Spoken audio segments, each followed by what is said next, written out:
지난 5년 동안 주택 매수자 상위 1,000명이 사들인 집이 4만 2천 채, 6조 1천억 원어치에 달하는 것으로 나타났습니다. 전체 유주택 가구를 따져봐도 상위 1%와 하위 10%의 자산 격차는 100배에 달해서 양극화 현상이 심각했습니다. 김태민 기자의 보도입니다. 우리나라 주택시장에서 자산 규모에 따른 양극화가 점점 뚜렷해지고 있습니다. 지난 5년 동안 주택을 가장 많이 구매한 사람들의 통계를 보면 더 명확합니다. 주택 구매자 상위 1,000명이 사들인 주택 수는 모두 4만 1,721채로 1인 평균 42채, 매수 금액만 6조 원이 넘습니다. 여기에서 다시 상위 100명을 추리면 한 명이 평균 138채씩 203억 3천만 원어치를 구매한 거로 나타났습니다.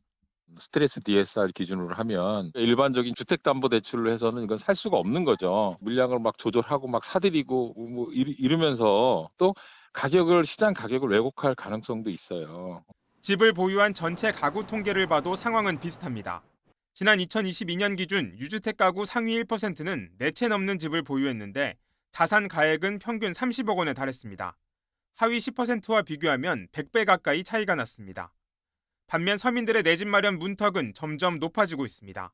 서울 지역 아파트 청약의 당첨 합격선은 꾸준히 올라 올해 하반기 평균 60.4점을 기록했습니다. 무주택 기간이 10년인 자녀 2명의 4인 가구가 15년 넘게 청약 통장에 가입하더라도 받을 수 없는 점수입니다. 이제 높아진 분양가에서도 수요자가 쏠리다 보니까 대기하던 청약 수요가 마음이 급해졌다. 특정 단지, 특정 지역의 쏠림 현상이 심화됐다. 그러면서 청약 가점이 올라갔다 이렇게 평가됩니다. 부동산 경기 회복으로 집값이 오르며 주택 자산 격차도 빠르게 확대되고 있는 만큼 실수요자와 서민을 위한 정책적 뒷받침도 함께 마련돼야 할 것으로 보입니다. YTN 김태민입니다.